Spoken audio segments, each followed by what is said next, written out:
We're going back to conspiracy theories, talking all about flat Earth. All right, here's your chance to see why NBA star Kyrie Irving and rapper B.O.B. believe that we do not live on a globe-shaped planet, but rather a flat plane. David Weiss, host of the Flat Earth podcast and creator of the DITRH YouTube channel that stands for Deep Inside the Rabbit Hole.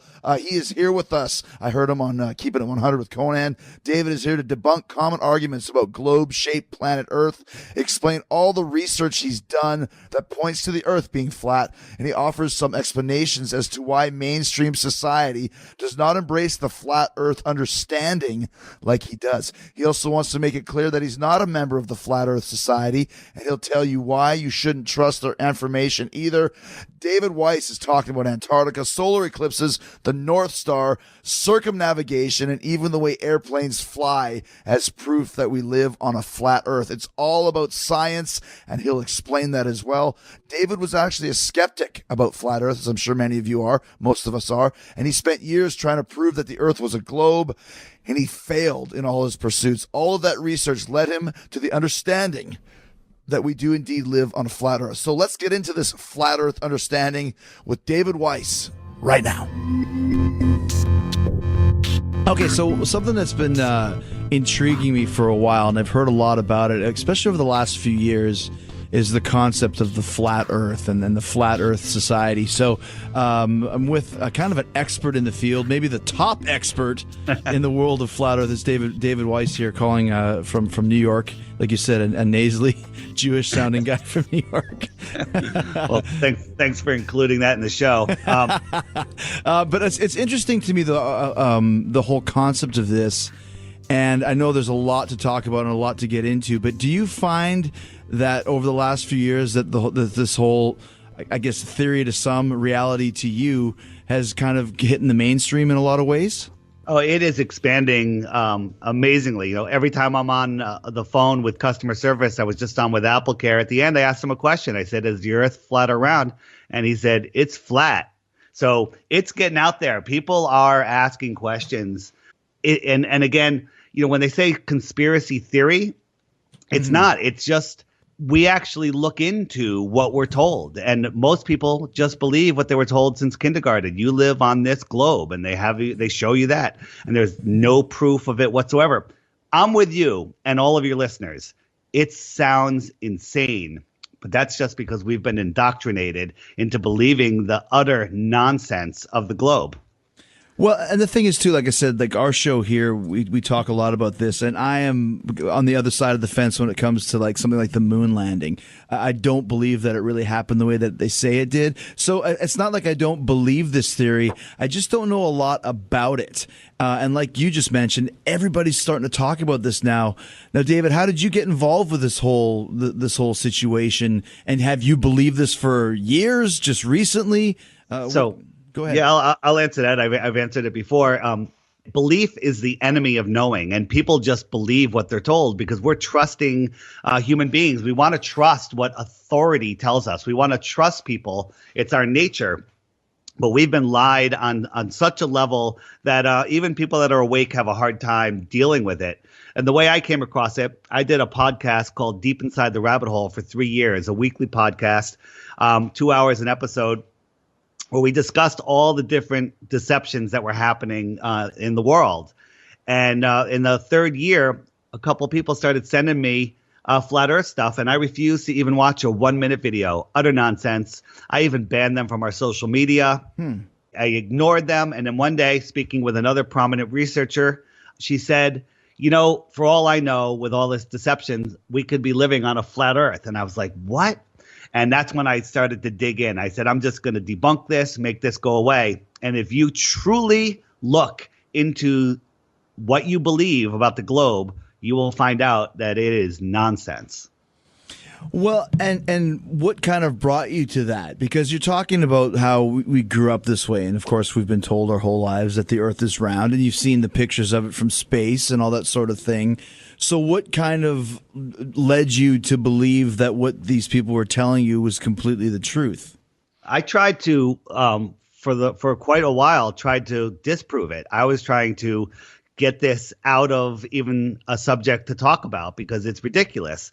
But as you look into it, everything, there's three categories that things can fall into. Works on a ball earth, works on a flat earth, or it could work on both. And there's many examples. But what you will find is nothing falls into the only works on a ball earth basket. We're told by Bill Nye, the scientism guy, that here are the proofs that we live on a ball. Ships going over the horizon. Right. Gravity. But all of those things have been disproven. We were all shown that three-masted ship going over the horizon and it disappears from the bottom up. That was a very deceptive video. As each time the video cut, the camera was lowered. And when you go into the distance, you do lose the bottoms of ships and the bottoms of buildings and the bottoms of mountains in the distance. But that's because of an atmospheric phenomena, and we can prove that. It's not just us saying that. We have like a time-lapse video of across a bay, across a big lake. And you can see the beach and the buildings, and throughout the day, the beach disappears, the buildings disappear, and then it goes back to the beach. It goes up and down just due to temperature and humidity levels. Okay, but if you're talking about, let's say, like the sun setting, or the sun, when you watch a sunset on the beach, for example, it slowly goes down beyond the horizon as the world turns. That's kind of the way that you would see this. So you believe that when you watch the sunset, you're falling over backwards at about 1,000 miles per hour, which is almost double the speed of sound. That's what we believe. It's everywhere, and it's literally brainwashing adults and children to believe in this heliocentric nonsense. The sunset. Now, again, everyone that's listening to this, have a pen or your computer or your iPhone, whatever, and I'm going to give you places to go, videos to watch, because you shouldn't believe anything I say. You have to check this yourself. And when people say, oh, it's on YouTube, let me tell you something. YouTube is not an information source. It's just a platform. It's a platform that has everything on it, and nonsense and real stuff. It's just a way to share information. So you're asking about the sunset. Yeah. It has to. It's difficult to do on a podcast, but I'll explain it the best I can, and I'll tell you where to go to watch some videos. When you look up at a cloud, imagine there's a white fluffy cloud above you, and you have to tilt your head back, and you look straight up at the cloud. And now watch that cloud go off over the water into the distance. At about 20 to 30 miles away, that cloud is almost indistinguishable from the horizon. Mm-hmm. If you drew a line from your eyes to that cloud, from your point of view, it would be a parallel line with the ground. Sure. Can you see that? Yeah. But imagine if somebody was standing under that cloud and can see that line. They would see a line from 20,000 feet in the air sloping down to your eyes in the distance. Mm-hmm. So it's a completely different way to look at it. So when the sun, our local sun, is above the earth, just as it appears, it travels in a circle, just like the moon does. They're the same size. They're very close. As it goes away, that line of clouds in the distance becomes what I call a cloud horizon, or an atmospheric horizon. You can only see so far until the atmosphere becomes opaque. And as it goes past that, it gets eclipsed. Mm-hmm. And there's some videos. So first thing to write down is my YouTube channel is DITRH. It's just the initials of Deep Inside the Rabbit Hole. And there's a playlist on there called Sunsets. And if you watch a bunch of those videos, you'll start to understand how your eyes work, how perspective works, and how the angular limit of your eyes is. When something is right in front of your face, it has a wide angle. You're seeing it maybe at a 45 degree angle. As it moves into the distance, it gets smaller and smaller and smaller. When that angle becomes less than 0.02 degrees, it's invisible to the human eye. And that's how things disappear, on the horizon. The sun is just getting eclipsed by the cloud horizon. And just another thing, it's that is actually this is the most complicated part of flat Earth. The rest is simple. People say that the sun remains the same size as it moves away from you. Therefore, they say that proves the ball. That's nonsense. 99% of us, when we see a distant sunset, we're seeing it over water mostly. or where there's lots of humidity in the air. And as the sun moves farther away, it gets bigger in magnification, atmospheric magnification, but it's getting smaller due to perspective. So it's kind of like a delicate dance where it looks like it remains the same size. However, in the winter in the north, if you notice, the sun is actually bigger for the last few hours of the day versus in the summer for the last few hours of the day. And that's just because it's farther, but it's being magnified more. Again, wrapping your mind around this is difficult, but if you focus, they've indoctrinated us in school not to think. They just have us read and repeat and not think for ourselves. And that's how we've gotten into this mess. So you're saying it's almost like an optical illusion if you're talking about a sunrise or a sunset? It's not an optical illusion. And again, this is for you heliocentrists out there. You're not going to like it when I say this. The sun is not a physical object. The sun that we see is a reflection. It's a projection of the real sun. And we see it relative to our own position. Remember how the moon and the sun used to follow you in the car as a kid and your parents told you were an idiot? Yeah. Well, you were right. It does follow you. Like if you and I were on a beach during sunset, a half a mile apart, you would see the sun's rays across the water coming right to your feet, and I would see it coming to my feet. And I would see the sun in a different position than you do.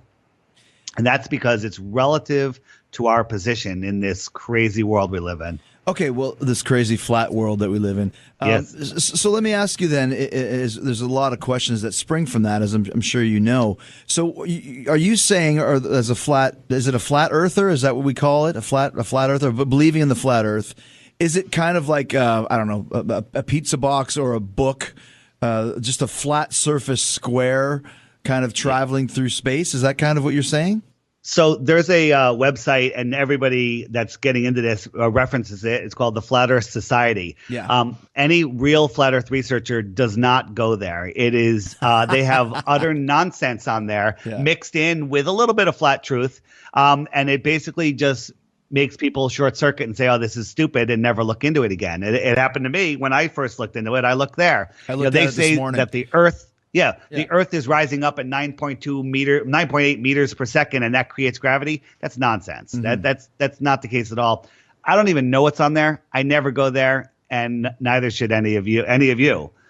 And also, they have the picture of the flat disk, the turn up, floating in space. That is not it at all. You have to get out of the idea of infinite space.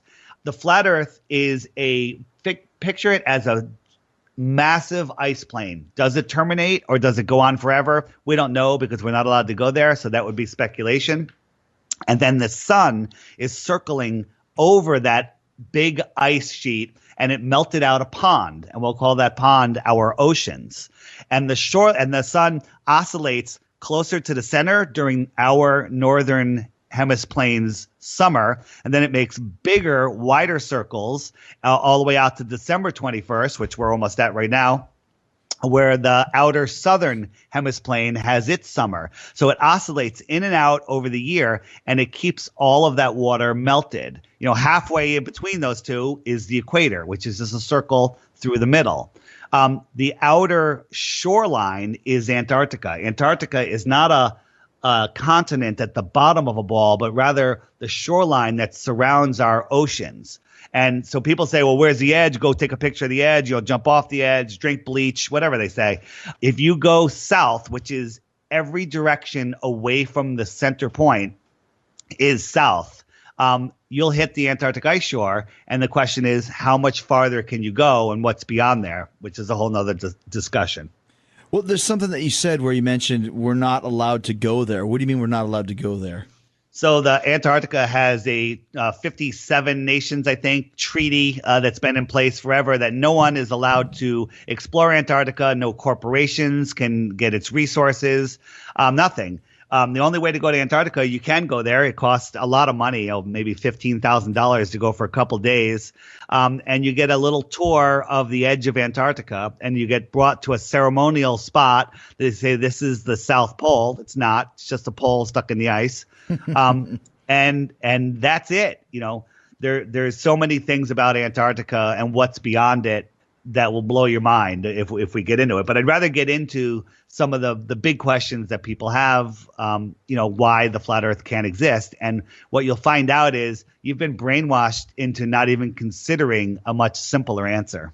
Which is? Well, it depends on which thing we're talking about. People say, what about circumnavigation? Is that a question you have? People have circumnavigated the globe.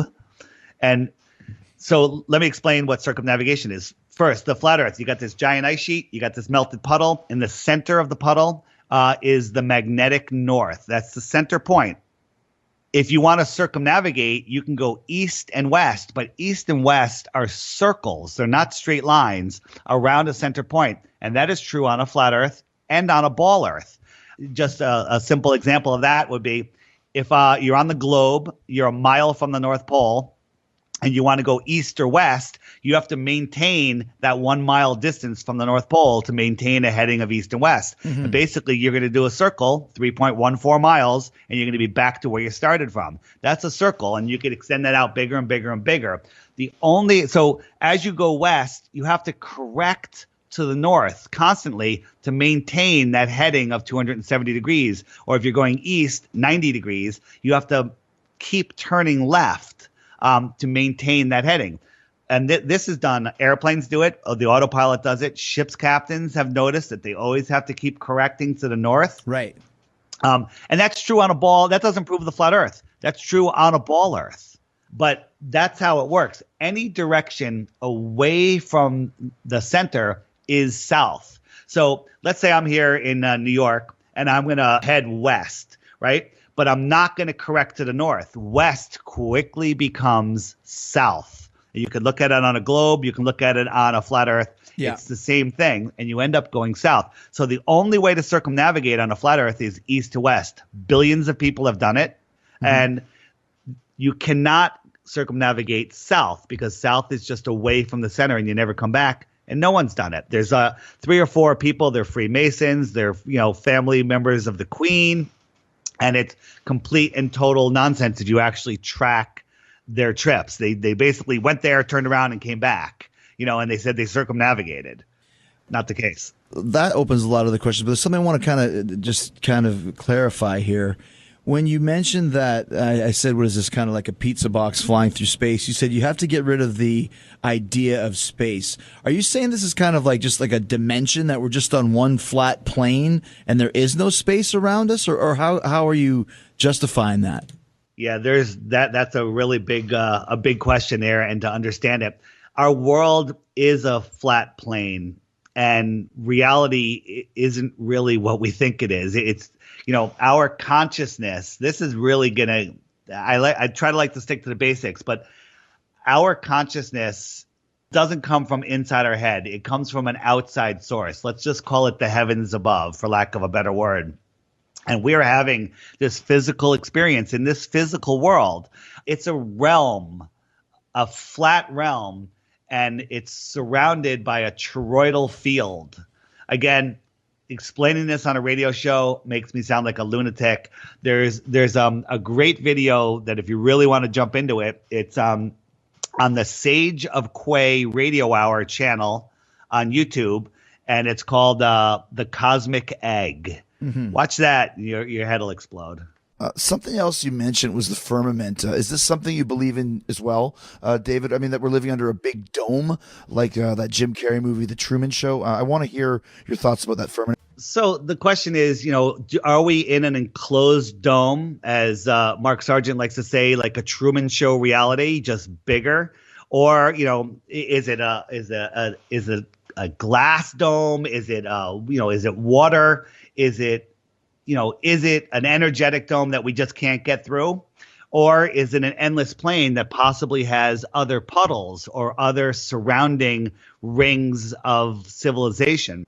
The answer is we don't know the answer, but there's a lot of evidence saying that there is some sort of enclosure.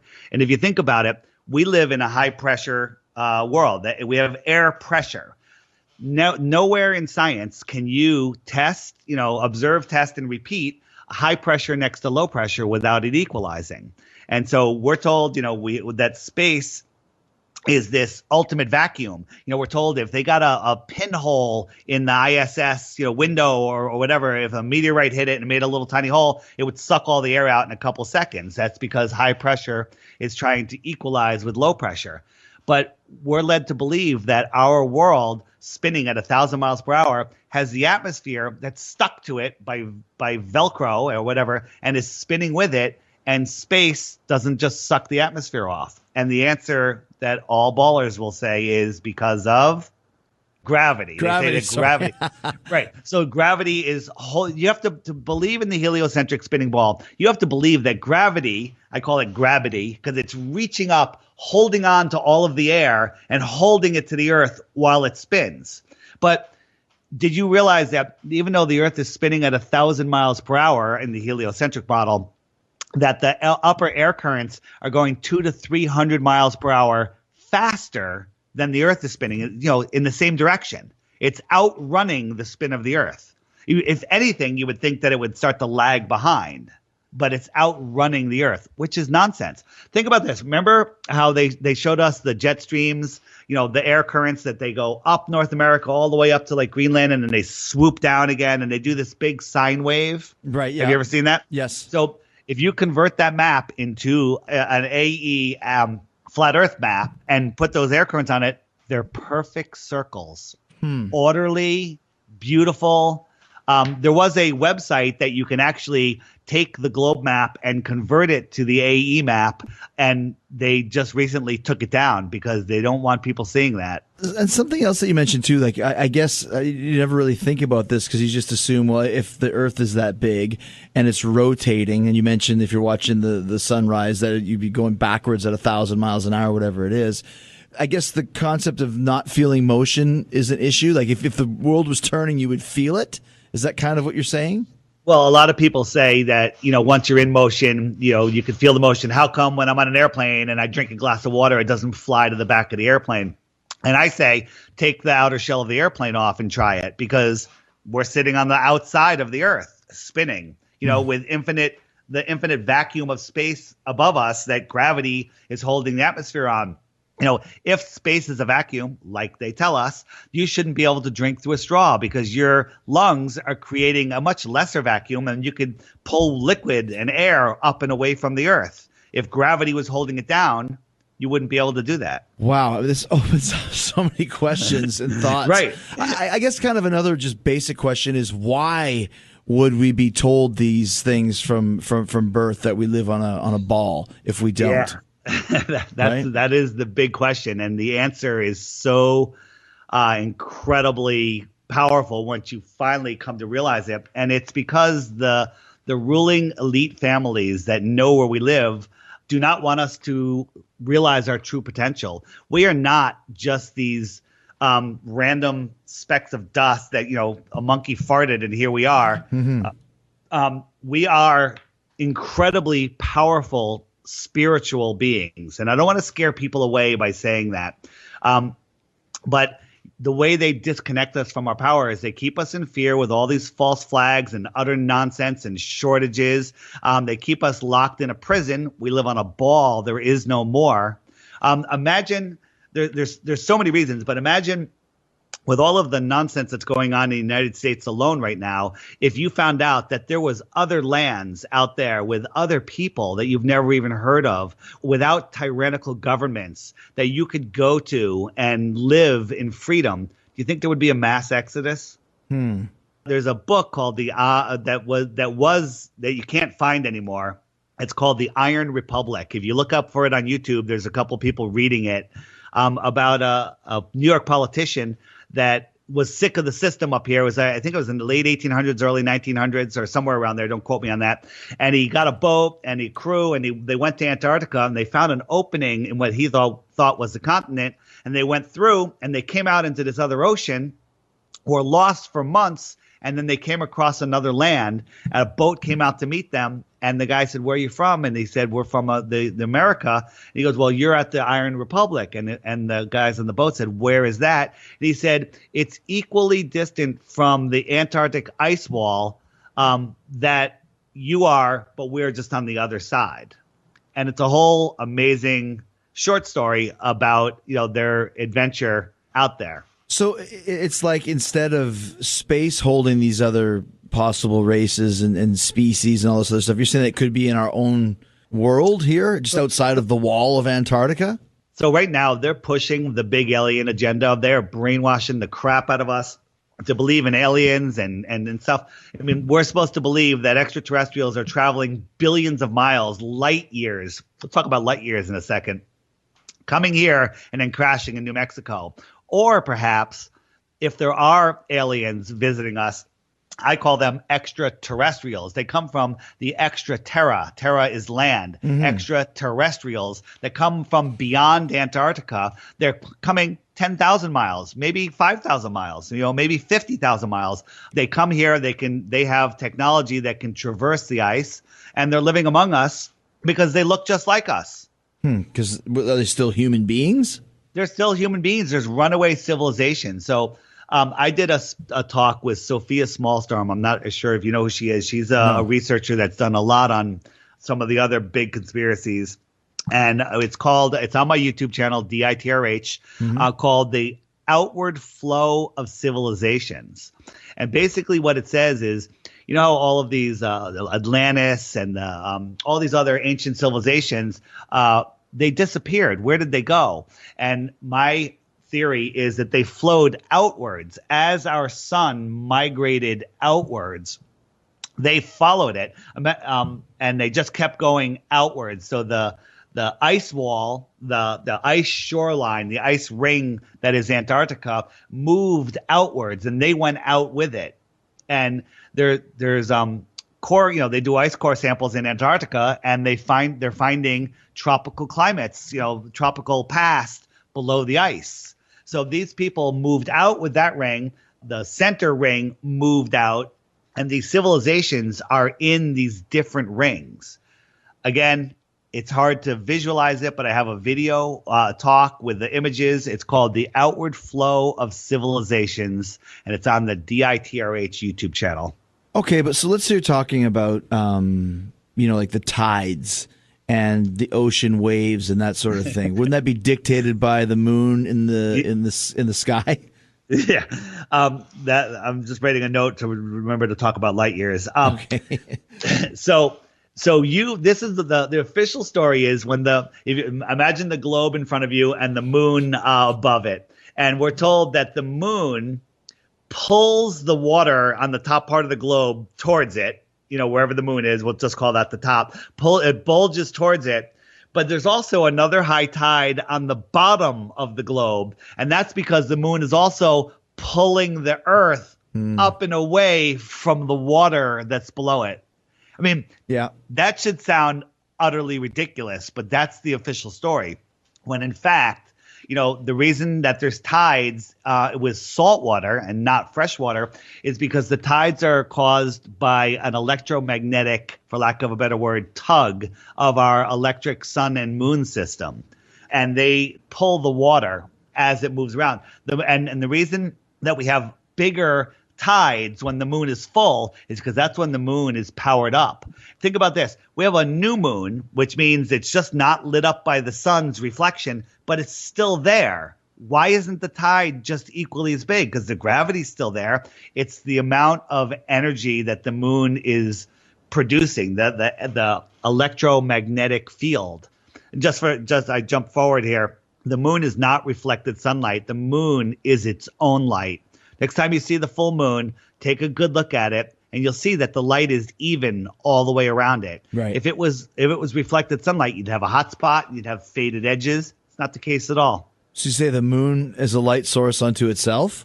Yeah, it is, but I believe, and I don't have proof of this, but there's lots of evidence that the sun is like a giant Tesla coil, and it is lighting up the moon. So depending on the position of the sun, the moon is getting that electricity and lighting up, just like a Tesla coil would light up a fluorescent bulb. Okay, well, what about, like, for example, a few months ago we had a total eclipse. Isn't that the shade of the Earth kind of coming across the moon and the sun? Again, just anytime you come up with one of these things that you think proves the Earth, just think back and say, who told you that? And it's Bill Nye, the scientism guy. Well, our school, when you grew up in school, right? Well, yeah, but they tell you that. So think about this. We're told that a lunar eclipse is when the Earth comes up in between the sun and the moon when they're opposite each other. So a lunar eclipse can only happen when there's a full moon. That is the case. But there's been over 50 documented eclipses where the observer can see the moon well above the horizon on one side and the sun well above the horizon on the other side. And that eliminates the Earth as the cause of that shadow, and I'll put shadow in quotation marks. To make it worse, the shadow, the darkening of the moon, comes in from the top, not from the bottom, when it would have to come in from the bottom if it was the Earth.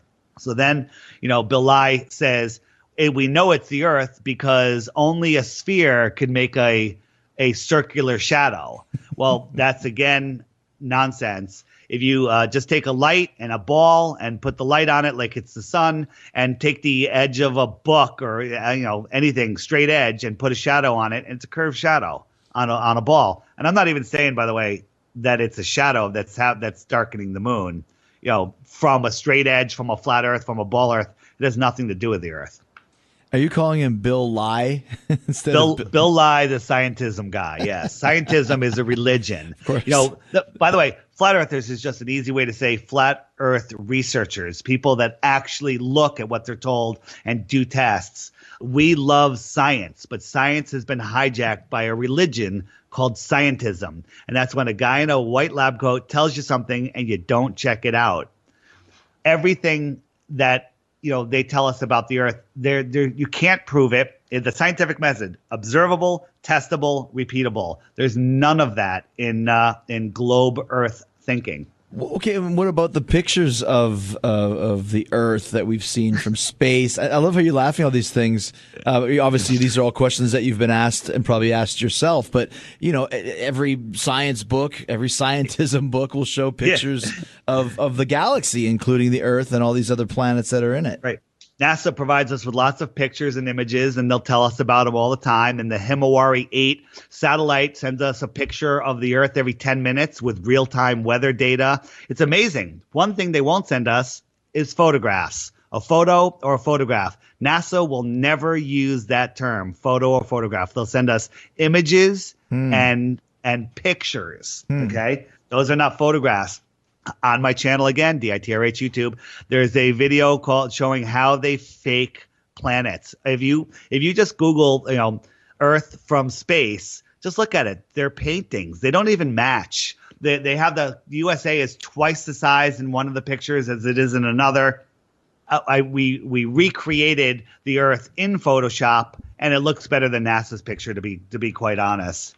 And then the Himawari 8, we found the NASA server. They have this open, unlocked server file where they have radar weather data. They have the blue marble flat depiction painting. You put it in Photoshop, you wrap the weather data around it, and there it is. There's a real-time picture of Earth, but it's a picture, not a photograph. So you keep talking about NASA. Is NASA behind this as well? The only purpose for NASA, the saying is, the only thing NASA has put into space is your imagination. And NASA was here, and it was put into existence with when they discovered. I think it's when they discovered that there is a barrier in Antarctica. So I think it was 1957. That's when the Antarctic Treaty came in. That's when NASA, right around that time, was created, and they told us about the Van Allen radiation belts, right? That we can't get through them, although we sent guys to the moon 6 times during President Nixon's presidency. 6 times. They said, we're going to the moon. A year later, we sent guys to the moon, and to today, we can't send a guy into orbit. Right. But we're going to Mars next month, and Tesla's sending one of his cars in next month to Mars. It's. But I've always heard that before, that that you talking about going to the moon. Like to me, and that's my biggest problem with the moon landing is that, okay, look at your cell phone right now or the Skype that we're talking. 3-4 years ago, it didn't exist. Like technology moves so fast. And so if we went to the moon in 1969, you'd think that we'd have like a shuttle and a city up there now by the way that technology has moved, but we can't even get out of the orbit, like you said. Very peculiar. Yeah, we went to the moon with the computing power of a Nintendo, the first series Nintendo. And then since then, the most, the biggest achievement of mankind, we lost the plans to the rocket. We lost the telemetry data. We lost all of the videos because they needed the tape, so they taped over them. They lost it all. The Hubble telescope has never looked at the moon or the Earth because it's not in space. It's the images that we get, they're just images. They're not photographs. If there are any pictures of what's above us, it's done from an airplane called Sophia that has a big satellite in it. It's a 747, not a satellite, a telescope and mounted into the side of this 747 that could take some pictures. Mm-hmm. So what about like the Hubble telescope then? The Hubble telescope is nonsense. There's no satellites as explained in space. Satellites are balloons. Just Google Antarctica satellite balloon, and you'll see that they put up thousands of these balloons with these satellites that I think they weigh up to 2 or 3 tons. And they can put them up there and have them up there for the better part of a year. They can even control where they go by adjusting their height, and that's all done automatically. There's thousands of them, and just in the last year or so, a few of them have crashed in some remote areas, and people have gotten pictures and videos of them. Man, it's a lot to digest. Let's talk about light years before I forget. Please. So we're told that there's other suns and planets out there that are light years away, hundreds of light years. Okay, let's talk about what a light year is. The sun. Our sun, we're told, we've seen the scale model. And if you think about one of those blue gym balls, those big yoga balls, that's the sun, and the Earth is a pebble right next to it. Make sense? Sound about right? Sure. So imagine you're on that pebble, and I have the sun literally just an inch over the pebble. And you're on the Earth pebble, and you look up, the sun is going to fill the entire sky. Agreed? Agreed, sure. It's the entire sky. So now we're going to move it to its stated distance of 93 million miles, which is 8 light minutes away. And it reduced from the entire sky, horizon to horizon, to the size of a dime held at arm's length. Agreed? Yes. So you're holding a dime at arm's length, looking at it, that's basically going to cover the sun. So it reduced that much in that 1 unit of distance. If I doubled that distance, how small would the sun be? Make it better. If I 8 times the distance, could you even see it? Well, in theory, no, right? Right. And that's 1 light hour. Okay? 8 times the distance is a light hour. I'm not even talking about a light day, week, month, year. We're talking hundreds of light years. Nonsense. And if you get into it a little farther, light has the inverse square law where it has to get 4 times the amount every time you half the distance. It's utter nonsense. You wouldn't be able to see it. Light doesn't go for billions of years, endless, even through empty space where there's nothing there to block it or whatever. Light is an energy wave, and as it goes into the distance, it spreads out and it peters out. And that's part of the reason why we have day and night. We can have nighttime. There's another video on my channel. It's called Day and Night on a Flat Earth, I think, but that'll help you find it, where at a certain time of the year, at a certain latitude, you can look forward in one direction and it's daylight, blue sky, and look backwards, it's pitch black. Yeah, sure. Yeah, but that's just because light doesn't go. And also, again, I'm blowing people's minds up here because there's a million questions. Yeah. Daylight and sunlight are not the same thing. The light of the sun is a light, but the sky is what really is lighting us up. And I believe that the sun, the Tesla coil of the sun, is exciting the gases in the sky. Nitrogen, it turns blue, if you didn't know. And that's why we have a blue sky, because it is lighting up the sky around us. And the way to prove that is the sun just rose on one side of your house. In the morning, You can go on the other side of your house and read the newspaper, no problem. Not that you should read any newspaper, is a whole nother story. But that's because the sky is the daylight has arrived. So, and you mentioned this, or you just said this, is blowing people's minds with all these facts and figures and all this stuff. How long did it take for you to really embrace all this stuff? And as you're discovering all these things, like, did you have a mentor that said, check all this stuff out? Or somebody like you telling everybody now to figure all this out? Most of us, we have the same story, that we went into this dragging our feet, kicking and screaming because we didn't want to be here. But the more you look at it, I was for the longest time trying to disprove it. I'm still willing to see anything that proves we live on a ball, but I do not expect it to happen because there's too much proof that we live on a flat, stationary plane. Now, there's lots of arguments of the layout of the continents. If you look at the AE map, Australia looks entirely too wide. That's a whole nother argument. So we can agree that we're not 100% sure of the exact layout of the continents because we don't know. There's sections of ocean out in the southern oceans that don't exist according to GPS. That's probably where those missing flights went. They could be way out in those oceans, but those areas don't exist. If you look at another good thing is, have you looked into southern flight routes? No. So you have to know your geography a little bit. Looking at your globe, if you're in the tip of South America, Chile, which is way down on the bottom, close to Antarctica, actually, and then halfway around the globe is Australia or New Zealand, which is basically at the same latitude as Santiago, Chile, in South America. Right. The shortest line on the globe would be from Santiago, Chile, remaining its southern latitude, and go all the way over to Australia. But that's not how the planes go. They'll go from Santiago all the way up to New York, up to the United States. Then they'll cut across and go over to Dubai. And then they'll dive back down all the way to Australia. This big, giant U or V. Mm-hmm. And we all taught, the shortest distance between 2 points is a straight line. And the reason that they do that is if you put that line on a flat Earth map, it's a straight line. And airplanes fly level over the Earth plane, not air globe, not sea curve, sea level, airplane. Words have meaning. So you're saying that they specifically don't fly that way because it would prove the existence of a flat Earth? No, the routes that they take doesn't prove the flat Earth. But if the Earth was a ball, why wouldn't they just go there or just jump over Antarctica and come out on the other side? Shortest route ever. Right. Instead, they go way up into the northern hemisphere, all the way across, and then back down. I think like 90% of the people live in the northern hemisphere. It's some way offset number. Traveling in the north, flight routes make perfect sense. You can go straight line. You can take the northern route. No one goes over the North Pole, but they go close to it.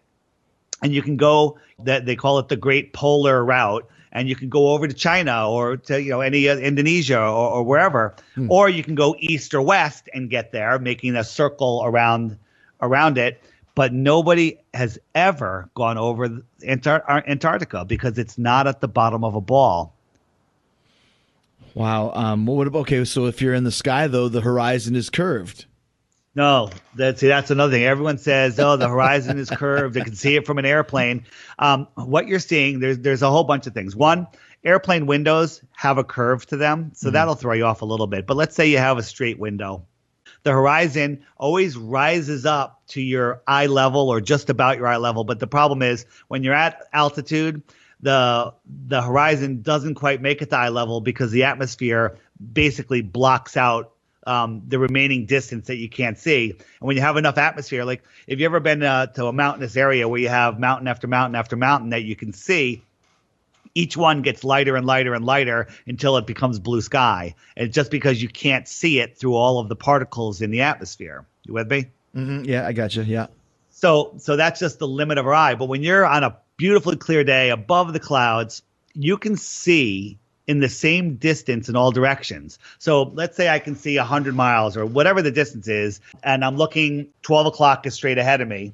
So I can see to the 12, and then At 1 o'clock, I could see to that distance. It's 100 miles to each of the numbers on the clock in front of me. If you connect all of those lines, you've created a circle on a flat surface. But your programming, Star Wars, school, global news has made your mind see a circle, see a sphere, when in fact you're just seeing a flat circle. Okay, so a couple of the things that have sprung up from what you've said. So we're talking about how Antarctica is kind of the border to our Earth, shall we say. Is it circle the entire, or like if we're a disc or a square? If I go, like you said, in Santiago, Chile, and just go directly south, will that take me to the Antarctica wall as well? Well, again, I don't like calling it the Antarctica wall. What do you call it? I call it the Antarctic shore. People say, why doesn't the water fall off the Earth? Yeah. That's a good question. If you have imagine you're in Kansas, big flat area, flat as a pancake. Right. And there's a lake, let's say it's, whatever, big circular lake. And in that lake are a bunch of islands. Okay. That's the world. That lake, the water is the oceans. Those islands are the continents. The center, very center of the lake is the North Pole. And you could sail all around those continents. You could sail clockwise. You can sail counterclockwise. That's east. Clockwise is west. Right. And then you could sail away from the center, or any straight line from any point will eventually be going south. And what will happen if you keep going? You'll hit the shoreline of the lake. Mm-hmm. The question I ask is, why doesn't the water fall off the lake?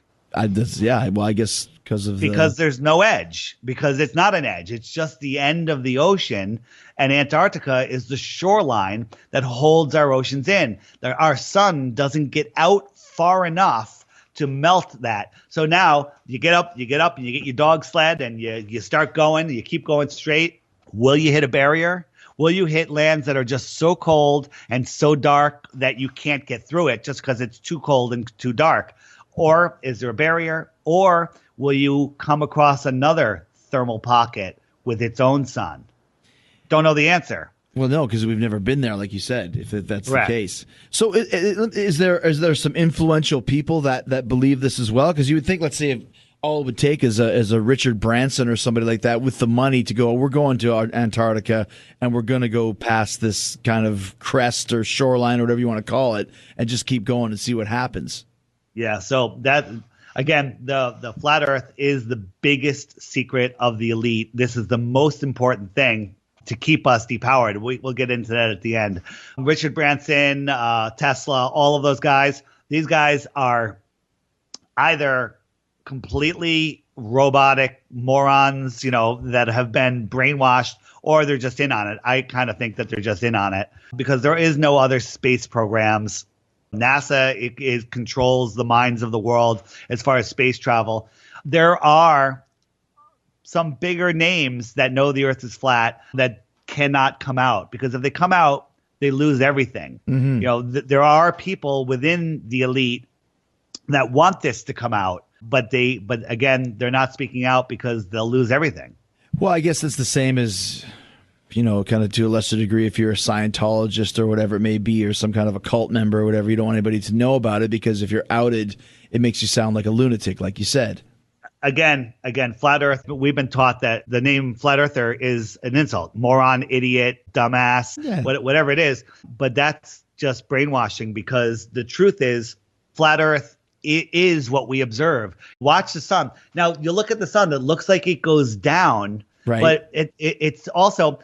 Imagine you're in a big flat area and you see a plane over on the horizon 20 miles away. You're looking at it, again, parallel with the ground. And then it flies over your head. You got to look way up because it's 35,000 feet over your head. And then it's down on the ground when it's on your other side. And that's a big arc. Do you think that the plane in that short of distance is making a big arc? It's not. It's a flat, level plane. It's perspective that makes us see things as a curve.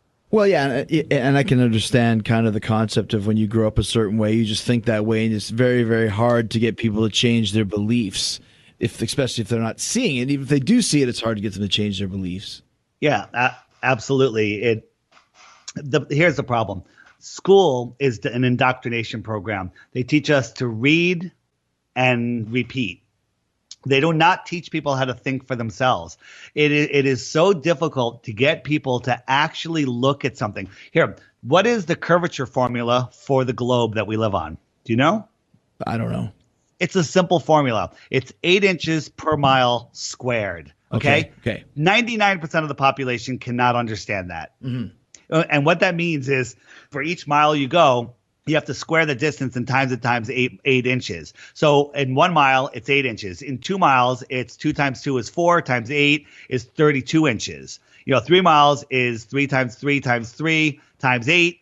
And that's because the Earth is dropping away faster and faster and faster. A lot of people say, well, it's 8 inches per mile. So in 8 miles, it's 64 inches. That's a slope. We don't live on a slope, nor do we live on a ball. Here's one for you. Airplanes flying at 550 miles per hour would have to nose down a full mile every 2 minutes to maintain the altitude that they're at. Otherwise, the Earth is just going to drop away, and they're going to find themselves in an hour's time, at a ridiculous height. Oh, getting back to we were talking about curvature from the airplane. I was explaining how you see a flat circle. It appears to be a sphere. We've sent balloons up, and also the other thing is all these balloon videos and stuff. They're all done with fisheye lenses. GoPro has a fisheye lens. You can film the ground from ground level, and it shows curvature. Right. We've sent balloons up 120,000 feet, flat as can be. Flat as can be. It's a great point about the airplane. If you were flying and not nosing down, you would just fly basically right out of the side of the atmosphere into space. But our mind programming says that airplanes don't have enough power to break Earth's gravity, and the gravity is holding the Earth like a string would hold you to a post. If you're running around and holding onto a rope that's tied to a post, that's what gravity does to the airplane. Nonsense.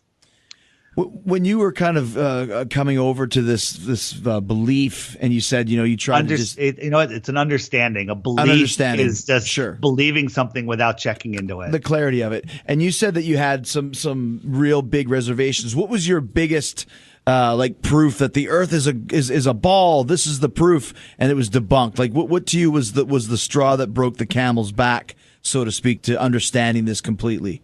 So it's the same ones that everybody has. We've all seen the ship go over the horizon, but now that we have great optics, the P900, the Nikon P900 super zoom camera, you can watch a ship completely disappear over the horizon. Then you take out your camera, zoom in, and there's the entire ship again. Okay, that just shows that it's the angular resolution of your eye not being able to see it. And then you can zoom in, and then it goes farther, and it goes away again, and you get a telescope, and you can zoom in, but then you can't see it all of a sudden. And that's because it's so far away that there's so much atmosphere in between you and it that it blocks your view, and no magnification can bring it back again. So the solar eclipse is another big one. We just had the big solar eclipse back in August, I think it was. Yeah. What nobody has ever seen is the moon approach the sun and exit the sun. It's just this eclipse. And you would think that, hey, the Earth must be reflecting enough light to light up the moon, but it never happens. You never see it. And this is a difficult one for people to wrap their mind around, but it's not the moon. We don't believe it's the moon that is eclipsing the sun. And again, I told you that our sun is a reflection or projection. And one way we're able to model it is that something is going behind the apparent sun that we see, blocking its projection. Again, there's another video on my channel called Our Projected Sun Eclipse or something. You'll find it in the first, 20 videos. Oh, by the way, all the videos on DITRH, they're all under 5 minutes, right? I made it easy for our fluoridated, vaccinated, GMO'd brains to understand. I mean, to be able to pay attention to. And by the way, my videos are just a gateway drug to 2-hour videos, so be careful. Let me ask you this, because this is something that I've always thought about too, and this is actually kind of proof that what you're saying is completely the truth, is that you talk about the North Star. The North Star always guides me. The North Star is always in the same place no matter where you are. How can that be if the Earth was a ball? So the answer that the globalists will give it's so far away, right, that the little movements of the Earth. And by the way, the Earth is orbiting the sun at 66,000 miles per hour while chasing the sun at almost 500,000 miles per hour. So every year it's a billion miles or whatever the math turns out to be in a different place, but it still points to the North Star. I did an experiment. I got a pipe, a section like a 3-foot piece of pipe, about 1/2-inch pipe. Mm-hmm. And I rigged it up on the side of my house. I lined up the North Star in it, and I nailed it into position so it wouldn't move. And any day of the year, any time at night, you go out there and look through it, and there's the North Star. It never moves. Right. Yeah. It never moves. So think about this. So you have imagine right in front of you, you have your sun, okay, and then the Earth is off to the right, okay, mm-hmm. and you're on the equator, which is so it's halfway between the top and bottom of the Earth. And when you're on the side facing the sun would be directly above you, and you're looking at it. It's daytime, can't see any stars, right? Right. Yep. So it spins around 180 degrees. Now the sun is on the other side of the Earth behind you, and you're on the equator, and you're looking away from the sun. You can see all the stars. It's midnight, right? Mm-hmm. Yep. Okay. So now 6 months later, the sun stays right where it is. The Earth is now on the other side of the sun.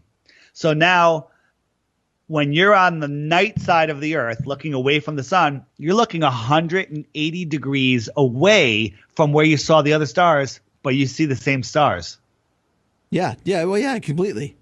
But I guess the Earth forgot to turn on that point in time. The universe has to be going around with us. I mean, it makes no sense. And people go, well, you don't see the same stars, in the winter and summer. Well, that's not true. You see a lot of the same stars, but you don't see a lot of the stars that are around during the early evening, morning, because in the summer, the sun comes up earlier and sets later. So you don't even get to see those stars, because you only see them in the winter because it's darker longer. So when you have all these evidences and all this proof and everything like this, David, so what is your overall mission? Are you trying to educate the world into this? Do you think there's a chance that people will believe what you feel is the truth? Chris, this is a crazy world. The stuff that the elite are doing is beyond what even an awoke person can deal with. And if people realized that we lived on a flat Earth, which has a lot of implications, it would end their power. It would end their ability to rule over us. Because I have some good news for everybody. You have free will, and the elite can only rule over you if you agree to it. And they have a rule, and it's called it has to do with free will, where they have to tell us what they're doing. They do it through predictive programming. They do it in movies. Twin Towers, take it, Mean Gene. With one goal in mind, to defeat, or should I say demolish the Twin Towers. Or should I say demolish the Twin Towers. They tell us what they're doing, and that way they can say, oh, well, we told you, you just didn't understand. And they all the false flags that happen, they tell us ahead of time. I grew up, I'm a science guy, astronomy. I loved it. We evolved, and we're here, and we're random specks in an infinite universe. And all the research I've done in my life, if anyone mentioned God, religion, or anything, boom, I'm gone. Next channel, move along. Okay? I am not religious in any way, shape, or form. But once you realize that the entire heliocentric ball nonsense is ridiculous, then you look at the flat Earth realm and you realize it was created with intelligence. And I'll just leave it right there. It was intelligently designed. Okay? That's all I know. Mm-hmm. That's a fact. Was it God? Was it aliens? Was it, another race from another realm? I'm not even going there. Right. It's intelligently designed. And we are here for a purpose. And that purpose has been hijacked by the Satanists that run our government. Wow, the Satanists that run the government. The Satanists now too? We're not ready for this conversation. So when you that's a whole other conversation. But when you're talking about the elitists, who is it that's behind this and who knows about it? Yeah, that's a good question. How, do senators know? Maybe some of them know. Does the president know? The president. The president is either a hopeless puppet that's sold out for their position. I'm talking about all the presidents. Sure. If you say, Republican, Democrat, that's left arm, right arm. It's Right. the same monster. It's the same thing. Either they have no power, or they know, or they've literally sold their souls and ended up in this position for a purpose. They orchestrate everything. They know years in advance. 9/11 was orchestrated in so many movies beyond any doubt that it could be a coincidence. The Economist magazine, how they always have those crazy covers that are predicting the future. Mm-hmm. So I think it's in 1978. They had one that said 2017 will be the year of cryptocurrencies, the year of digital currency. That was before the internet was even invented. Right. Here we are with Bitcoin. And here we are. With Bitcoin, It's insane.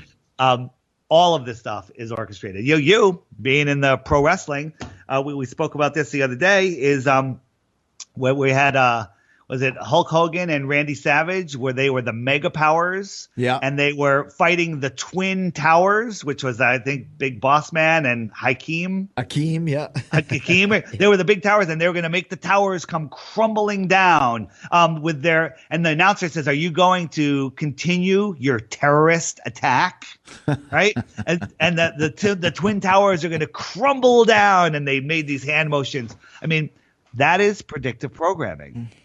That's not a coincidence. Wow, I mean, this is a lot to bite off here, David. And like I said, I mean, if this is all true, and this is all, like you said, this is an understanding you've come to, are you now an enemy to these people? You know what? It doesn't matter whether you're an enemy or not. It matters if you're in fear, because if you're in fear, then they own you. They can take you. But if you're not in fear and you remain grounded and clear in thought and spirit, I don't believe they have any effect over you whatsoever. I've even tested it out with run-in with the police, and I held my rights. They wanted my ID. I said, I don't have to give you my ID. And then I kept asking them if they were detaining me, and they let me go. You didn't have to give them your ID? Isn't that kind of a... No, you don't have to give your ID unless you're being arrested for something. Oh, cops don't like that sometimes when you know your rights. Well, I held my own, and in the end, he respected me. In the end, he gave me like a look like, good for you. Right. And it was amazing. And meanwhile, my buddies that are watching this, their jaws are falling out of their mouth. They're like, they would have bent over and taken it. Sure, of course. Of course. Just a couple last things here. I wanted to just ask you about something else that I was kind of reading about. You kind of mentioned it, was talking about the Antarctic Treaty. And that's kind of a treaty between countries to protect the wall, shall we speak, the shore, shall we speak? Protect the lands of Antarctica. There's the story of Admiral Byrd, who flew over Antarctica and found a continent that was bigger than the United States that no human has ever set foot on. I don't know if that's if he's part of the story, if that's part of the disclosure, or if that's slipped out or not. But when have you heard 57 plus countries agreeing on something forever, where there's tons of resources? There's oil, there's coal, there's all sorts of stuff down there, precious metals, and who knows what else. When have you ever heard, that many countries agreeing on something? And it can't even be discussed until 2040. So 2040 is when they can release the reports and release the evidence and the proof? No. 2040, you can start discussing, like Exxon could say, hey, we want to go down there and get oil. So governments of 57 countries are down with this and know what's going on? So here's the thing. Governments, wars, they're all made up. The Cold War with Russia, how many battles were there? Well, none. Zero. None. There was none. It's all right? fake. Yeah. They're all in this together. It's, America is the military wing. London is the financial wing. The Vatican is the religious wing, and they're controlling the whole world. All of these wars are to get the Rothschild central banks into every country. There's only, I think, 2 countries left, which is Iran and Syria. And that's why they're dying to get to war with them, but they can't until we give them permission. Just like 9/11, we gave them permission to go invade all those countries. They couldn't have done it without our permission because they need us to consent. Wow. All right. Yeah. Last question. What's your statement to people about all this? Is there kind of a mission statement that you say, like, get your head out of your ass and see what's going on here, or? Yeah, that is a good one. Get your head out of your ass. The whole thing, conspiracy theory, that was a name that came up by the CIA came up with that just to discredit anyone investigating anything. They've hijacked it. What's the word I'm looking for? It's not conspiracy. It's whatever. It'll come to me. Yeah. Again, don't believe anything anybody tells you. You have to go check it out yourself. You have to look into it, and you have to get rid of the brainwashing. The top 21 questions that you have are in a video called A Stranger's Guide to Flat Earth, 21 Questions. You can just look for that on YouTube, A Stranger's Guide to Flat Earth, 21 Questions. Watch it. It's 45 minutes long. It answers your top 21 questions, and then you can do your research from there. Because believing in the globe, once you understand what you believe in, you'll wonder how you ever believed that before. Well, I think a lot of it is, like you said, because that's the way that it is, and that's the way we were brought up, and that's just, you don't question something like that. Why would you? You know what I mean? Yeah. The other thing is, how can so many people keep a secret? They couldn't even keep a blowjob secret in the White House, with Clinton. Again, another nonsensical event. We don't know how many people know. I think it's a pretty small number, but I think there's also plenty of people that know what's going on with the world. And once you realize where we are, who we are, and what we are, I could understand how these elite look down upon the masses and like cattle, like they don't really matter, because it's a weird world we live in. It's a construct that is far different from what we are taught. Well, it's absolutely fascinating food for thought, David. And like I said, you mentioned about 10 other things that we can talk about, so we have to definitely meet up again and talk some more stuff. But thank you so much, man. And the Flat Earth. Let me throw in one more thing. I do the Flat Earth podcast, available on SoundCloud, iTunes, everywhere else. The Flat Earth podcast for an hour of audio, or it's a little over an hour, if you want to listen to that. My YouTube channel. There's Jerinism, which is another great channel for longer videos. It'll blow you away. Just research. Also, the Facebook page, the Flat Earth Podcast Facebook page, just go to the videos on that page, and you'll find that the top videos that will answer all of your questions. And Flat Earth is Jericho. Thanks a lot, man. I appreciate it. All right, man. Thanks for having me. All right. Talk to you soon. All right. Bye-bye. Thanks to David Weiss for the fascinating conversation. So much information to get you thinking. When whether you believe it or not, I like having guests like David on because he believes it. It makes for a great story and a great interview and a great guest. And like David said, it's more about questioning everything for yourself and not just believing everything that you're told. So check out his podcast, The Flat Earth Society.